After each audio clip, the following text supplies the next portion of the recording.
Hi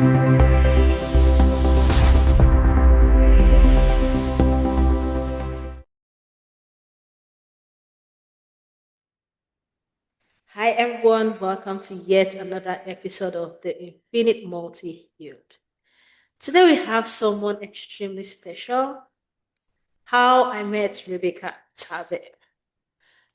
I don't know, somehow her Instagram post popped up at one point in time, and I watched her video and I was like, quite interesting. And then I went to her profile. It is very, very unlike me, but I went to her profile and I just started watching the number of her videos. I was like, no, we need Rebecca. We need Rebecca here with us.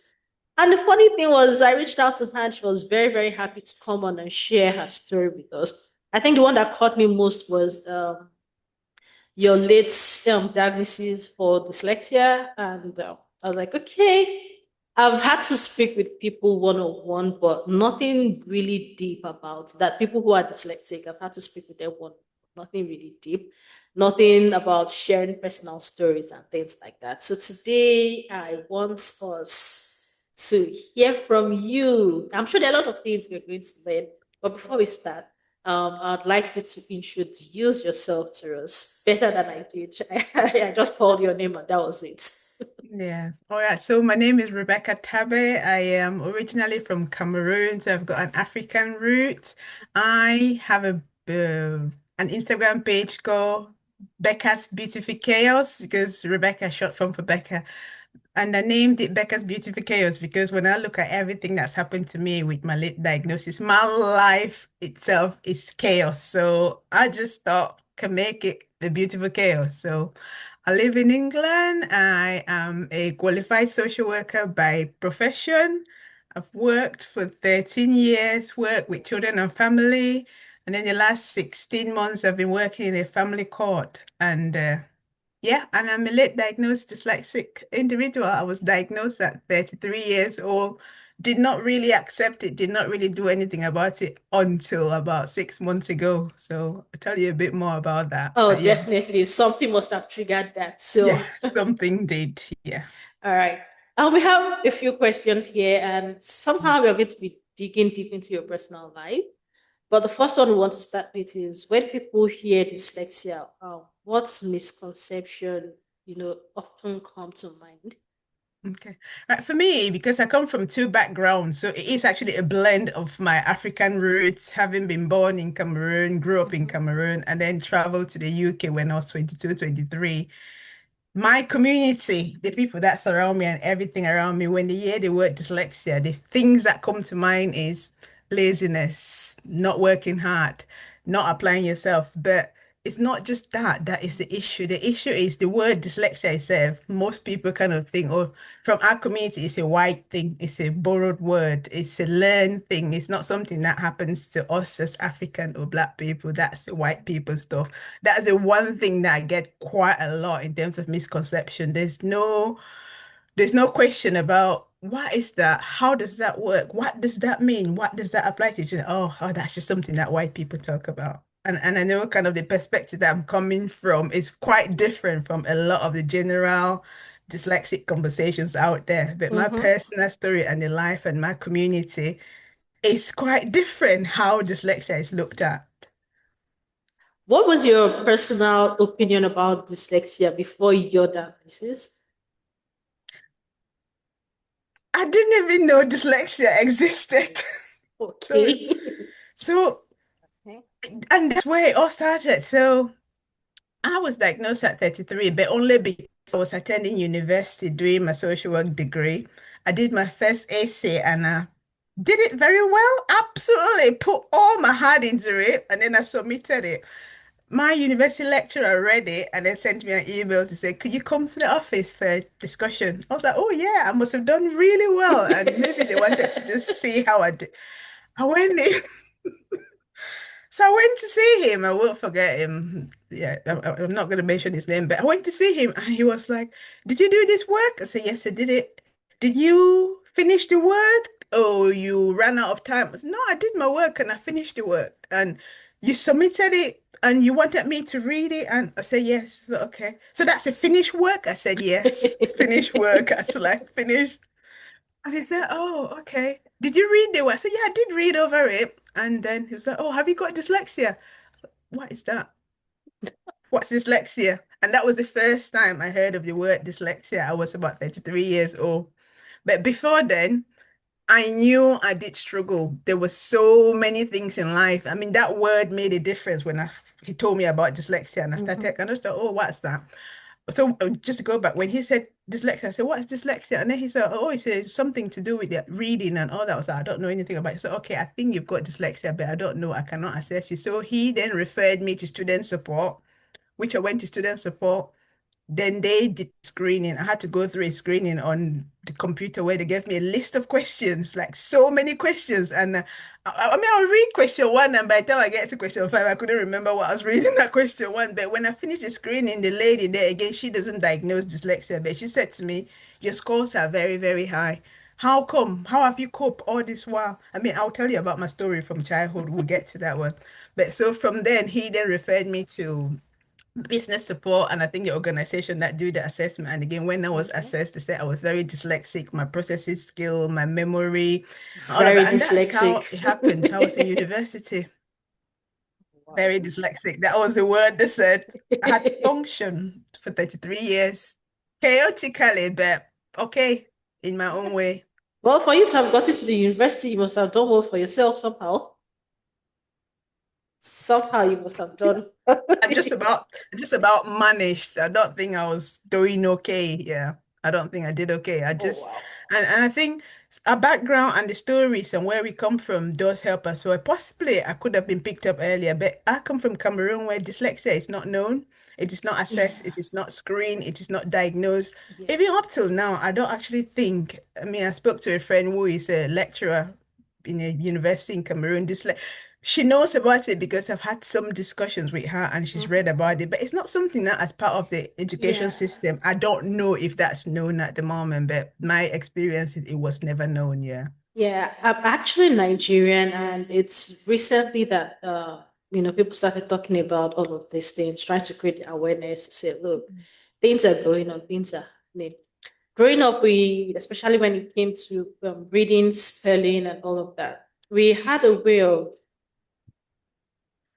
uh, laughing at people who were doing poorly in school, who couldn't spell. I remember there's a song that was coined for a guy because apparently it was even his mom that coined the song for him because he didn't know how to spell his name and he was well advanced in age.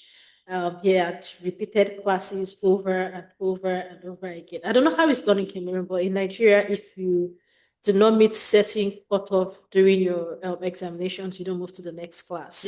Yeah. Okay, I know in You the repeat. Yeah. UK, I You know in can the repeat, UK, but you just keep going, but okay. Nigeria too, you just have to repeat the class. And that was the incident with this guy. He kept on repeating and repeating. I think that was where I started getting a bit curious to understand why. I've always liked teaching. I started getting a bit curious to understand why people were not understanding things or remembering things or were not able to spell. You expect somebody at a particular age to be able to spell something, and even if you spell it out to them, they're writing it wrongly and things like that. So yeah. initially, I was like, maybe this person is just not paying attention. Dull. The But word, somewhere, the word was dull. You're very dull. You're very dull. I was called dull so oh many times. wow, Yeah, yeah. And to a point where I just got used to it. It's like, yeah, I'm dull. And in a way, I use that as an excuse not to be challenged. But deep down, I knew I was so clever because mm-hmm. ask me anything, I would tell you. I You'll would tell. explain it, and I could see concepts. And even when the teacher was teaching, like I could Yeah. explain things to my friends that they could not understand. I would explain it to them. But then when they got to exams, they'll be expecting that I will come up top of the class and they'll be like, oh, what was your mark? They used to call it your mark. What was your mark? And they'll be shocked that I did not pass as much as they did because I could You had speak for explained the to them. world. So yeah, so I just got to that point where the shame, so there was the pride of being able to understand things that people could not understand. And then there Mm-hmm. was the shame of not being able to show that actually Mm-hmm. I understand this and this is it. So it just got to a point where, if anything, I kind of lost my voice because I would know it. I will want to say to you, how can you not get it?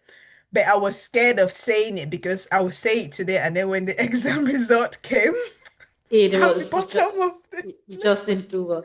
I think we're So, too excited to start that we yeah, forgot to talk about the topic. Today we're going to be talking about sorry. strength in differences, reframing Yes. dyslexia.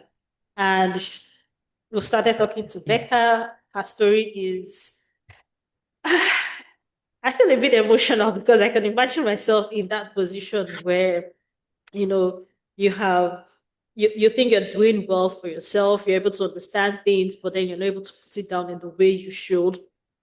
And then you're being judged for what you're not able to write down, not what you're not able to say. You understand it, you just do not know how to put it down well enough. Yeah. Let's go to our next question. Can you share a Yeah. moment when dyslexia shaped your learning or life experience? Yes. I've got two moments, but I'll start with my very, very early years. And I wasn't diagnosed with dyslexia then, but it shaped a lot of my learning, even up till now, and it actually affected my relationship with my father as well. So I was 5 years old. I do remember that. My father was very educated. He took pride in his education. He was a mechanical engineer. He studied in Cameroon, studied in West Germany in those days, came back, was one of the leading trailblazers in Cameroon in terms of engineering, and he took pride in his children being very, very educated. So we started primary school at the age of 5. My father's ultimate pride was to make sure that before every child of his starts primary school, you had to know how to say the alphabet. We used to call it the alphabet. You had to Mm-hmm. know your A to Z, and you had to know how to speak it, say it phonetically as well. Yeah. So he took for my two older brothers. I was a child, two older brothers, and then two younger siblings. I was kind of middle. The two older Okay. ones, before they started school, my father took a week, and then he would just go through that alphabet with them, get them all ready for school. But I grew up at the age of 5. I was so clever, so intelligent. I knew everything. I could suss out everything that was happening in the house. He didn't work at home all the time. He was away. But if he came back and he wanted to know who had done what and what was happening, that would be me. I will be able to explain it. So for him, he did not prepare enough time to prepare me for school, for my alphabet and all that, because he thought we're just gonna crack it in a day or two, Yeah. and that's it. But when he sat down to teach me the alphabet before I started primary school, he was so disappointed because it took us 1 day and 2 days and 3 days and then 4 days and then a week and two. And I could not get it. I just could not get my alphabet to a point where I started primary school. I had not gone through it. And he was so disappointed. And for me, I went into primary school as a 5-year-old, challenging myself that I've disappointed my father because I could not. My two brothers have done it. It came to me and I couldn't do it. And what was wrong with me? And that's how early I could remember that there was Yeah. something not So, right. Now I know what it is, but back then, didn't know. and I was that must have been just, unfair to you because you would have carried that guilt for a long time. That yes. And he used shame it. of He disappointment. he used it. Oh, your brothers did that. And then I had a younger sister and I had a little younger brother who is so clever. Oh my God. And so that was always thrown at me as like, your brother did this, but how could you not do that? They did it. I took a week and they went, how could they not do it? So throughout my primary school, my father was disappointed. And because in a way, I don't know whether he was disappointed at me or at himself because he did not achieve what he wanted. But that shaped my learning. And I started from that point. I told myself I'm always going to work hard. I will work damn hard to make sure that I achieve what I need to achieve. And throughout up until now, I work very, very hard. For every place that I go, every work that I do, I'm always the first person to start work in the morning. I will log in 2 hours before and I will work till the night. I will still be working. Because deep down, it's just still like I have to still do that to prove to somebody that I can do it. You can do it. Yeah. Sorry. If I start talking about this, I just can't stop. It's okay. It's okay. That must have really been very awful for you. But Yeah, well, somewhere in between, you've done good for yourself. And I've tried. Yeah. I hope you just continue remembering that you don't need to prove anything to anybody. You are perfect just the way you are. Thank you. You're Thank you for saying beautifully that. unique the way you are.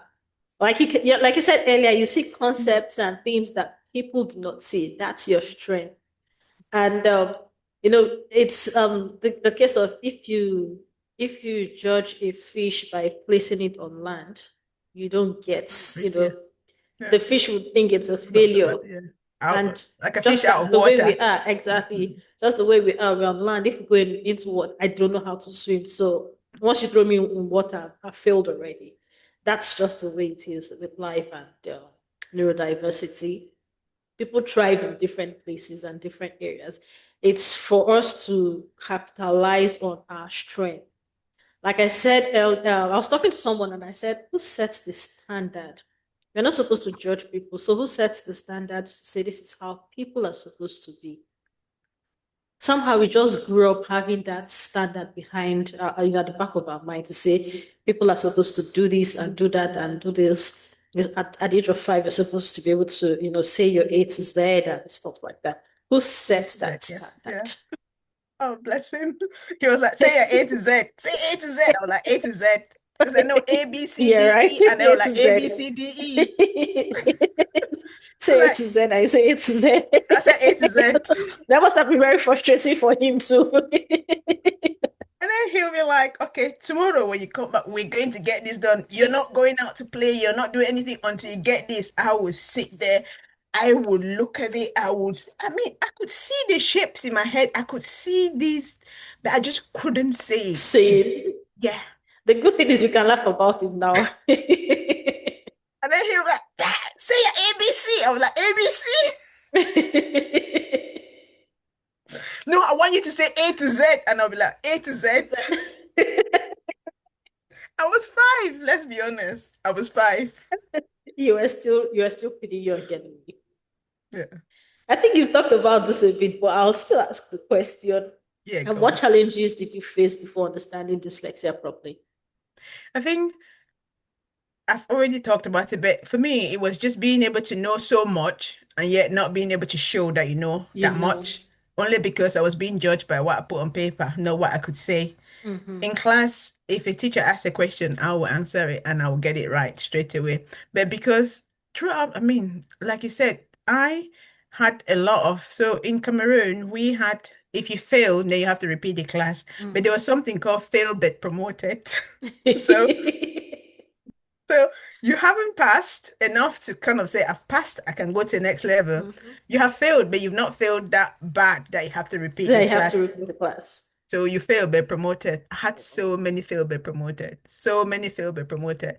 But those questions and the subject and everything, it's not as if it was an alien to me. I could grasp the concept. I just could not Put them apply down. it. And maybe it was the systems around it or how I was being expected to apply it. And that was the Yeah. difficulties really up until I was diagnosed. It gave me some understanding, but no, I did not accept. There was no acceptance until very, very recently. So I Recently. don't know if you want me to tell you about from my diagnosis. I was Yeah. diagnosed. And Yeah, that's the next question. yeah, Was there a turning point when you began to see dyslexia differently?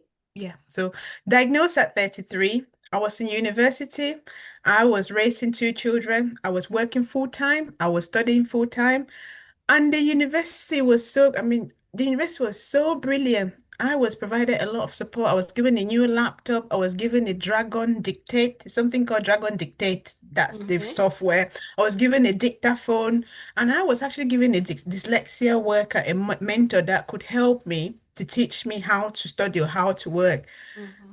At the time of my life, I had so many things that I was juggling. 2 kids, single, oh, well, they call it single married mother, but that's personal. But I had 2 children that were solely reliant on me, Mm-hmm. studying, working full time to put a roof over their head, just about struggling to get to the university. So the time that I was given in terms of how to invest, I had to learn how to learn again. And I had already worked out in my head how to work in a certain way to try and just cope. So I needed to spend 6 hours every week with this very, very nice lady, which I didn't have that spare 6 hours at all. I Mm-hmm. was given Dragon Dictate. I am African. My accent is African. And at the best of times, this is how I speak, but the worst of times, my accent is so heavy. Dragon Dictate was taking what I was saying and just writing a different language to a point where it was taking me more time to even try and work out what had been dictated into my work before I could even try and correct it.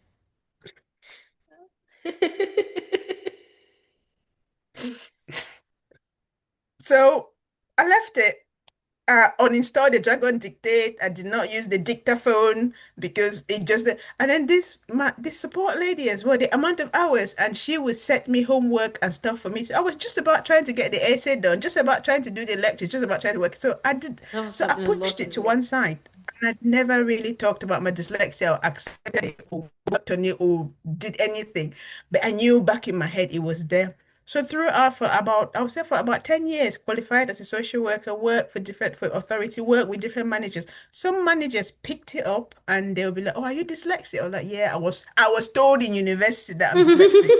That was the word that I used. I never said yes, I've been assessed, I'm dyslexic. I was told in university that I'm dyslexic, but I've not really kind of some of them were accommodated, some of them, but because I never actually officially asked for that support, nothing really happened. Nothing 10 happened. years, 11 years. So I just did that. But something happened this year in February, which kind of changed everything for me. Okay. So I worked in the local authority and then I moved. I was working with the family court team. I had worked with that team for about a year. Then some restructuring took place. I was offered a new position, a new team. And then the manager, very, very lovely person, she contacted me and said, "We've got this idea. We're forming this new team. It's a new team that it's a pilot team. They've not had it before, but you guys are going to be like the first in this team. And I've kind of recruited a couple of workers that will be working in the team, and you are the most qualified in this team. So I'm really excited because you'll be really supporting like the newly qualified and the young ones that have come." And the panic in my mind and everything that the panic was not because 13 years of experience, 13 years of post qualification, I could do the job. But the time that it takes me to do the job was always two times or three times longer than everybody else. Yeah. So I'll be the first to start work and the last to finish.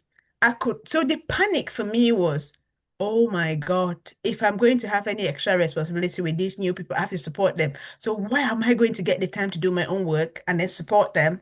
And Mhm. where am I going to get the time to?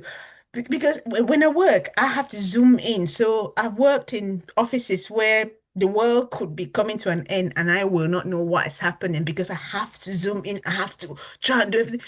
So I just, that panic for me that February made me start to think, but what's the problem? Why is it that for 12 years you've done this, you function like this, I have been in a workplace where a management position have come, "Oh, Becca, you gonna no, no, no, thank you." Supervisor position have come, "Becca, you gonna no, no, no." Senior practitioner, no, absolutely. I had a manager who literally pushed me into a senior practitioner role and then forced me into it and then actually sat down to write my application for it. But I've never ever had that confidence to say, because in my mind, I always say, "I don't think I can do it. I'm not good enough. I do not think I can do this," because my brain is as if I'm learning. I've done that work for 12 years, but constantly, I just feels like I have to keep learning and learning and Learning. learning. I could never say I have enough knowledge to be able to function as an expert. So this year, when that happened, I started reflecting and I started thinking about it. And that was the turning point for me.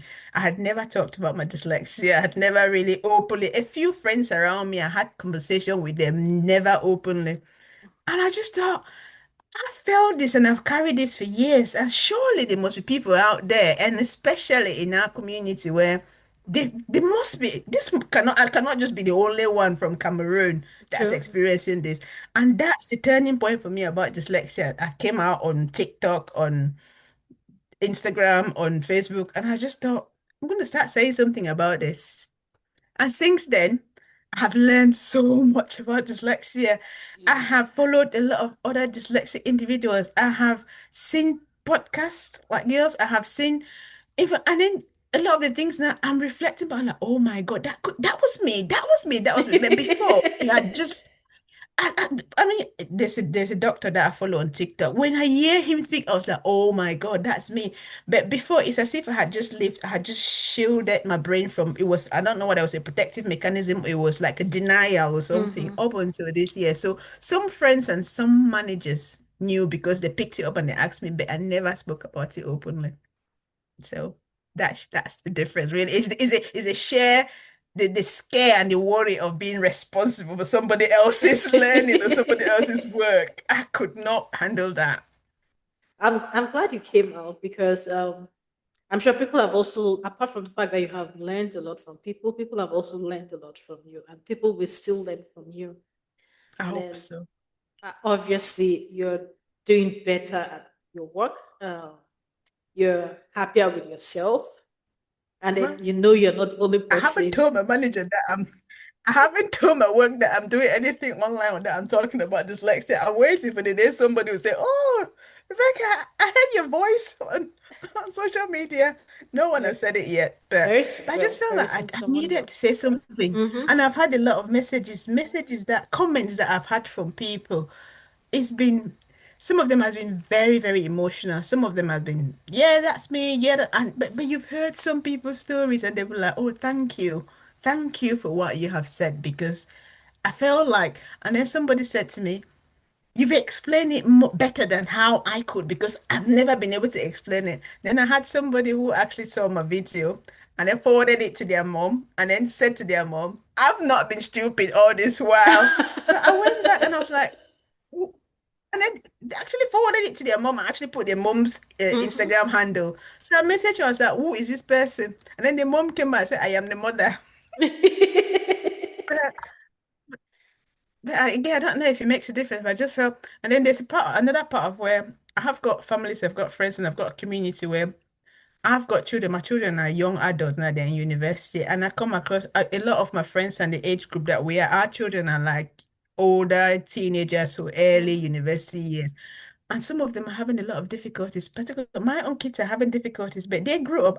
My daughter has been diagnosed with ADHD, but growing up, I never even considered that. I never thought about it. It was parenting, structure, routine. And if you do that, True. but she got to university because before she was diagnosed, but she has been chaotic all her life. But we've put structures in place to try and push it and disguise it Mm-hmm. until in university, she just couldn't hold it anymore, and then everything came out. I So think me I coming think out, it's a turning point in so many ways for me. yeah. Yeah. I think people from the with African background have a way of putting in structures to disguise it or things like this. I remember growing up, if you want to be, if you're not going to be a doctor or a lawyer or an engineer, nobody regards whatever Or it is you're dentist. doing. So even when I was Yeah. going into the university and somewhere deep that I'd always liked teaching, uh, we had to Mm. take examinations to go to the university, and for me, I was like, I wouldn't mind being a teacher. When I heard the way people disregard teachers, like they just look down at Yeah. them.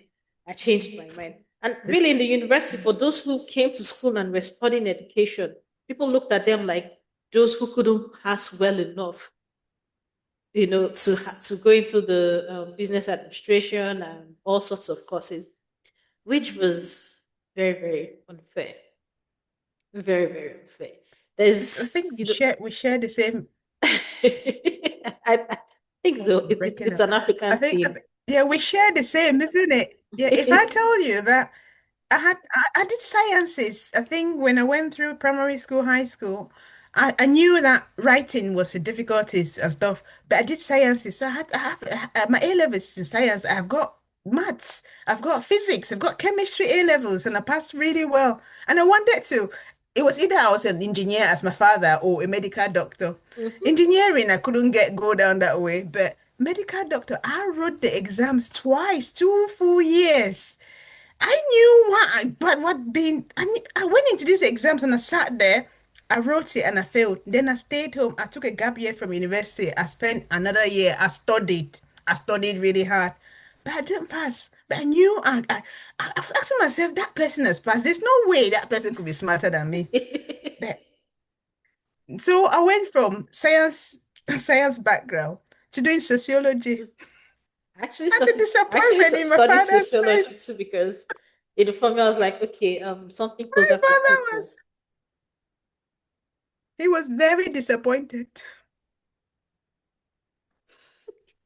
I can imagine. That's Is, is like it the. me or is it freezing? Oh, I can hear you clearly. Can you hear me? Okay. Mm. Okay. So I think Yeah, you that's froze it for a little bit there, but you're but okay now. okay, it's possible. It's been saying my internet is unstable. I'm in the basement. I don't know why it's been fluctuating. So it's this thing with African. with African families where you want your children to be a particular thing, I think it also does not help in any way. And especially when it comes to situations Yeah. where the child could probably be neurodivergent, it just makes it worse off. I remember growing up, anybody And that it talks doesn't too help. much. You say something? It, it doesn't help when you've got cousins, when all your cousins are medical doctors. It Oh, does not Lord have help. mercy. Then they'll call everybody's name. Say, see this person, see that person, see that person, see that person. This person is doing well. This person is doing well. This person is doing. Why is it only you, you? You know, it's That's really, funny because like it's really I mean I keep sad. going back to my father. My father has brothers and sisters. So my father's brother was a medical doctor and he was an engineer. So they had this thing about engineering and medical doctor. But in my father's siblings, every single child, every household have got a medical doctor. Some have got two or three. It's only my father's household that hasn't got a medical doctor. And I was supposed to be the You're hope supposed to be the because he looked at me and he thought, wow, that one is clever. She's going to be the one. life has other things planned in store for Yeah. us. So, um, how would you personally define dyslexia beyond the common idea of difficulty with reading? I think it starts with the reading because it can make you not see things and make you not understand things, but it is so wide because it affects every other aspect of your life.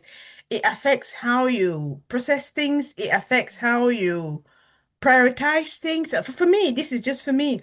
My dyslexia, learning how it actually affects me and applying it every other thing, it affects my ability to process time. I could never, I mean, there was a time I was working and they were asking people to talk about what they're naturally talented. I am naturally talented for being late, but not because I'm African. It's not that. I cannot process because not Africans. There's a common misconception that Africans or Black people don't keep to time. But for me, it's the sequencing of knowing that I have to be somewhere at 2 p.m. To be there for 2 p.m., I need to start getting ready at 1 p.m. or I need to start getting ready at 12. And then it will take me 15 minutes to drive it. I could not process it and then put it all in practice. It's about just I have this conception about nothing is ever a priority until it becomes a crisis. Then when it's a crisis, that's how you try and do it. Timekeeping, being able to submit reports on time. Some people will have 3 or 5 days and then they'll submit their report in 5 days and then they'll just say, I will sit and I'll sit there until it is that 5 minutes before. So dyslexia kind of like, for me, looking back now and how I have functioned in everything, I have missed my flight. I have paid double the price of what I should have paid for. I've received a parking ticket where I've read it and I've got, oh yeah, if you pay £40 or if you pay £30 the next 14 days, that will be fine. I've said, oh yeah, that's fine. I'll deal with that. And I've kept it. And then it's gone 1 month and 2 months and I've ended up paying like 200% over what I should have paid for. Paid for. I've sat where I know I have to fly to. I was meant to go to Cameroon last year and no, early this year, and I knew I had to book my flight. And I knew if I booked my flight, and I kept, yeah, I'll do it, I'll do it, I'll do it. And I ended up paying double the price. I knew I had to apply for a visa to go.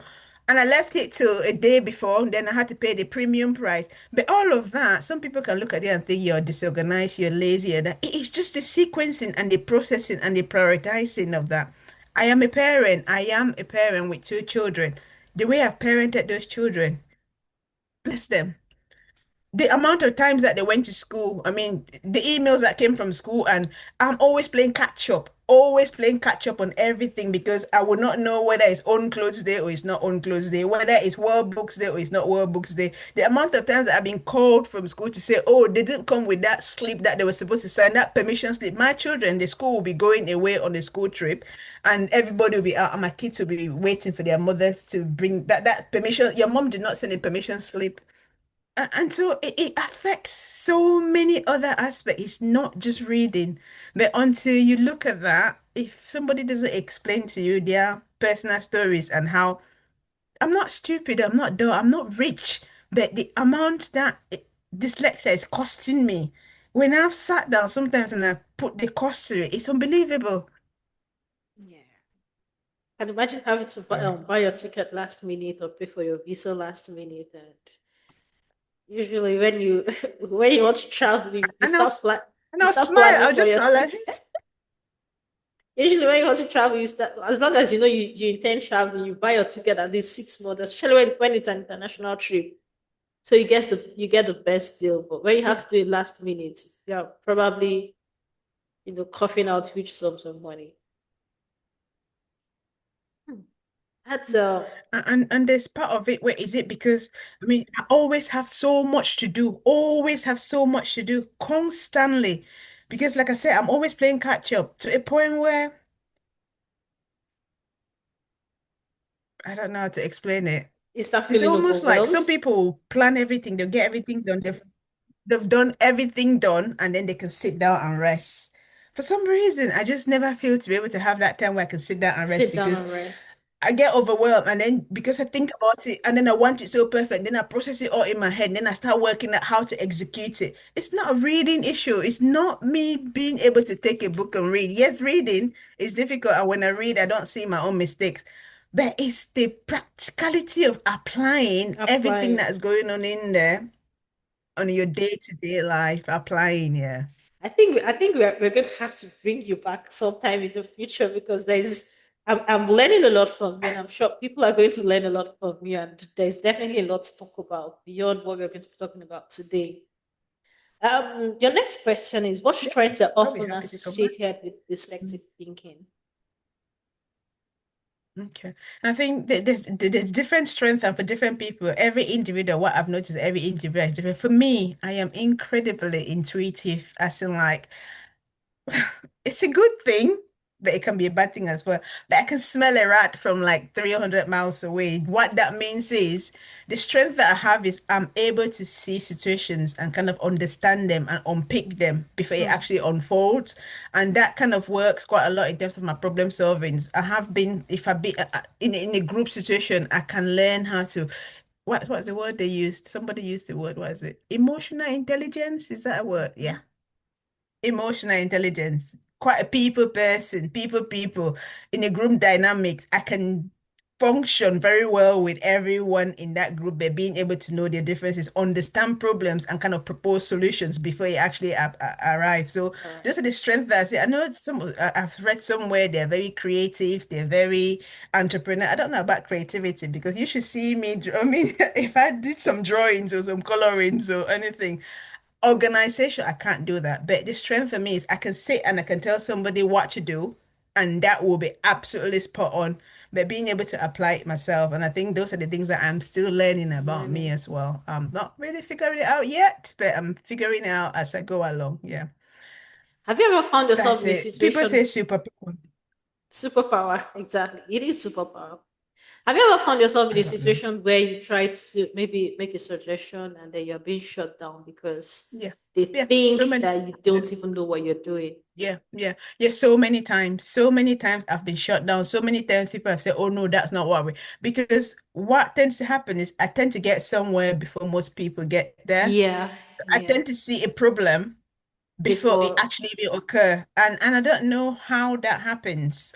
I could you could tell me something and I could say, oh yeah, that's what's going to happen. And that's affected my personal life. It's affected my relationships as well because somebody says, hey, and I was like, that's what you wanted to say. I was like, no, I didn't even think that. I was like, "Wait, but you were going to say that. So, And I don't think I'm always right, or I don't know whether people will not accept that I am right, but mhm. it kind of gives you that superiority over other people, as in like I know what you're thinking before you could even think it, which is not good. It's not a good thing. So in a way, then it kind of makes you why some people are happy in terms of for me, some people are happy. They come to me when there's a problem, and I'm always solution focused rather than I never dwell on half a glass empty. I'm half a glass full person. This is the problem. Mhm. All right, fine. What's the solution? Let's look at because I've grown up experiencing a lot of difficulty in terms of my ability to show or to be able to be praised or to be able to just succeed to a point where I don't dwell on the negatives. You can criticize me and whatever, it just goes over my head and I just move on straight away.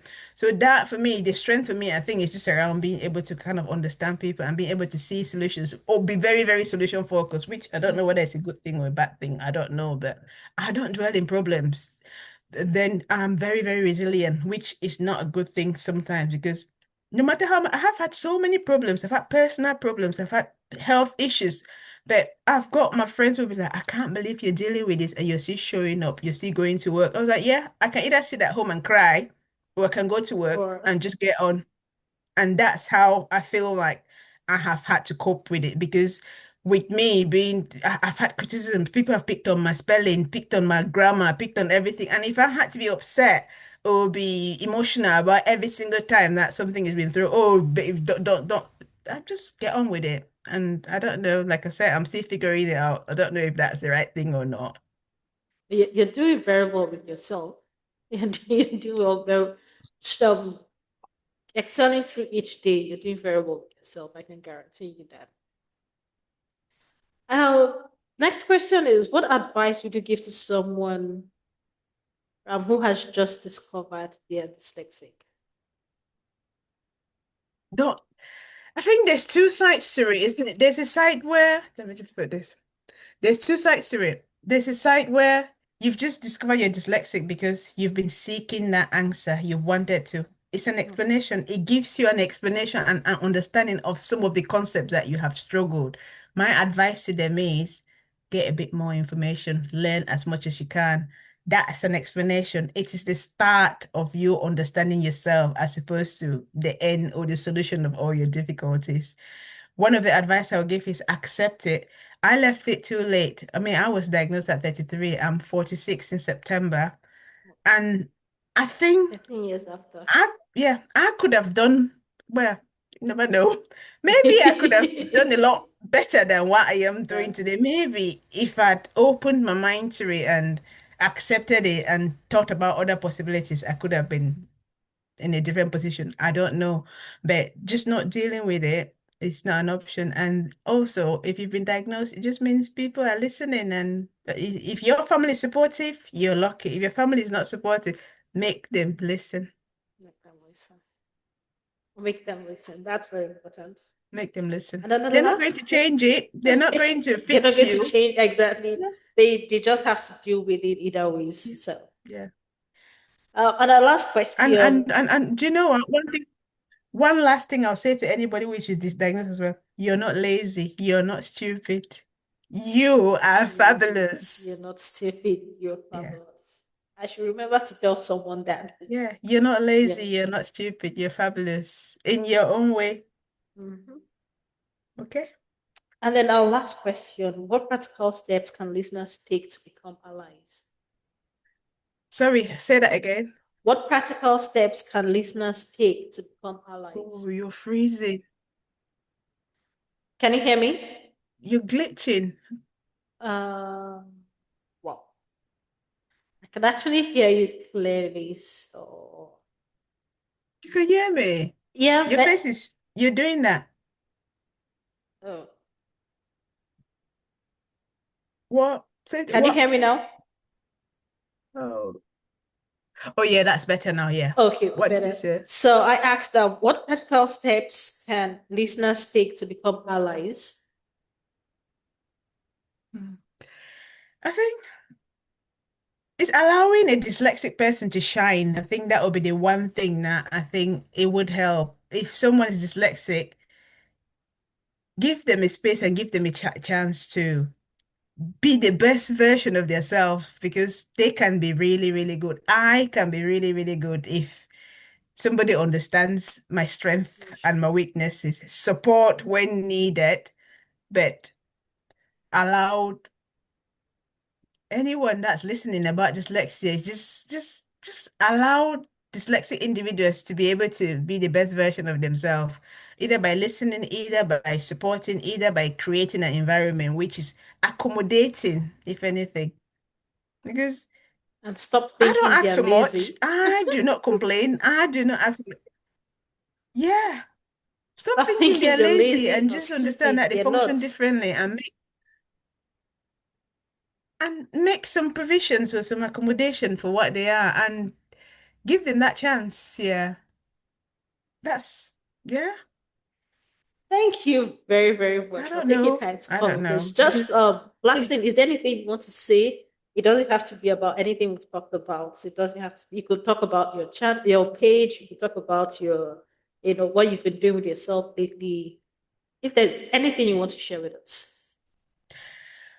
all I want to say is, what can I say? Our community is still so behind when it comes to neurodiversity.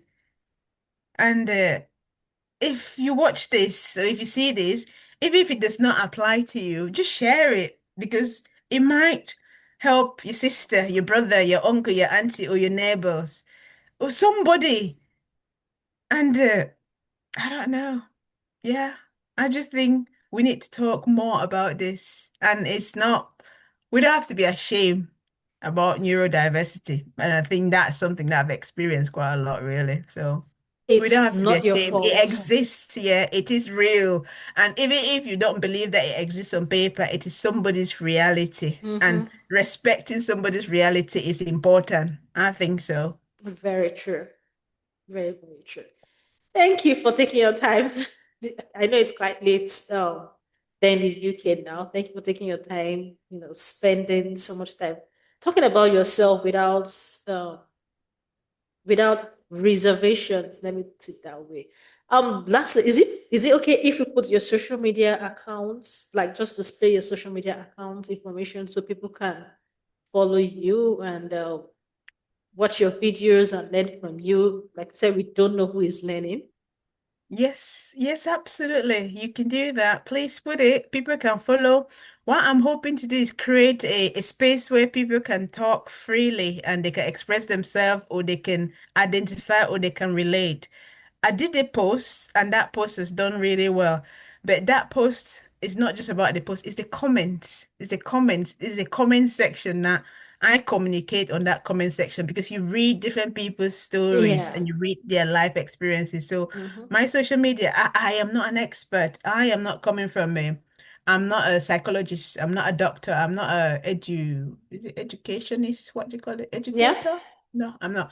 I am coming from a late diagnosed dyslexic individual with my own personal experience. And I just feel like if I can create a space where people can talk about their ask questions and just share, somebody was just like, oh yeah, that was me. Thank you for saying that. That you don't know what you've given to that person. So yes. And I will be more than I know I yap sorry, I talk a lot. I did tell you that I could Please, talk for the please feel world. free. Please feel free to express yourself. So thank you, and thank you very much for picking up my social media posts and for reaching out to me and inviting me to your podcast. Thank you And for I'm your very, time very too. grateful. Not many people are comfortable about talking, about their personal life. Like I said, not so many people are still comfortable about talking about neurodiversity and all of that. Thank you very Yeah. much. A year ago, I would not have done that. But So I yeah, think this is just a honestly, perfect time. yes, a year ago, I would not have done it. But from February, something clicked. Yeah. It And was your thank you. time. Yeah. It was your time. Oh, thanks very much for inviting me. It's been a pleasure. Thank you, Becca. Okay, Have a bye. lovely evening. All You right. too. Bye. Bye.